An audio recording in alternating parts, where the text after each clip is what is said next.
Hi everyone! So for today's video ay gagawa tayo ng pink floral rosette theme cake. Ang haba ng pangalan.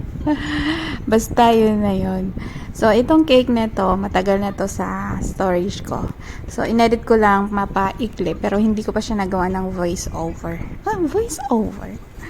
So eto na nga, itong cake ay customized at in-order ng friend ko all the way from Benny Swift dito sa Egypt.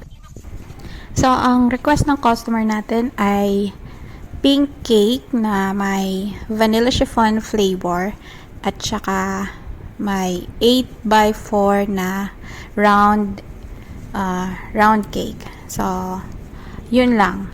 So, the details, hindi naman ganong mabusisi. So, ako nang bahala sa design. Basta yung color is pink. So, ako na nag-desisyon, di ba? Maganda pag ganito yung mga customer mo eh. Bibigyan ka lang ng kung anong gusto nila. Tapos, ikaw na yung bahala money over. Money over. So, ang icing ko dito ay cream chantilly na brand ay Bakeland Egypt. So, baka naman Bakeland Charis.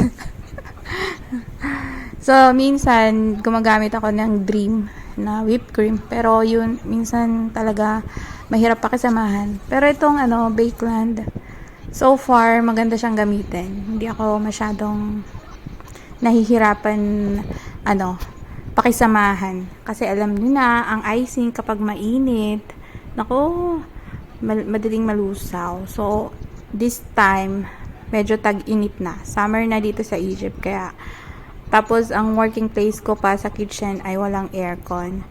So, ginagawa ko siya night. So, para hindi ganong mainit. At, nakakapag-rest siya sa chiller before ko i-deliver. So, ang delivery duration ko is mga 30 minutes to 40 minutes. So, matibay naman siya. Hindi siya nalulusaw agad. Pero kapag ang biyahe ay malalayo, like 2 hours, baka hindi siya kayanin. So, nag-cramp coat tayo, tapos pinakinis na natin yan. So, after pakinisin, naggawa ako ng wave effect. First time kong mag-wave, mahirap pala siyang gawin. So, hindi siya gaanong perfect. Anyways, maganda pa rin naman yung kinalabasan.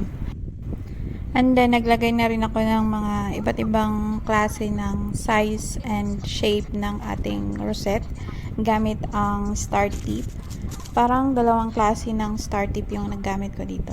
Basta hindi ko alam yung mga numbers at pangalan nila.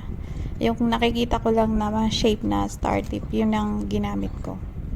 So, combination ng pink, light pink, white, at saka medyo rose pink ba yung tawag dyan. Basta nag-combine lang ako ng color pink para mabuo sila. Nag-experiment lang ako. So, dito na sa part na to, ako nagka-problema.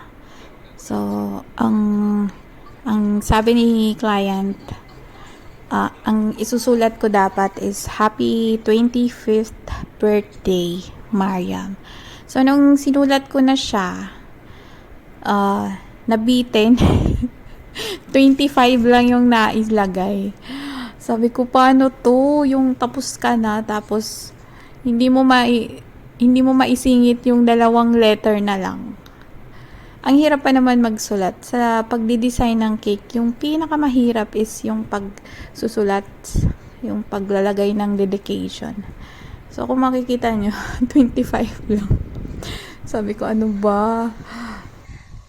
Sabi ko, hindi pwedeng hindi masunod yung dapat isulat. So, ang ginawa ko, in-scrape ko siya. So, naging pink yung background niya instead na white yung color niya dito. So, sinulat ko ulit at nabaliktad pa nga dyan yung paglalagay ko ng guide. Dapat yung nilagay ko, pink yung sa ilalim, yung guide. At saka white yung para yung makita. na pero nung natapos na yung yung kinalabasan na nagandahan naman ako kaya hindi ko na siya inulit-ulit. Parang napaganda pa yung pagkakamali ko na hindi nagkasya yung yung dalawang letter.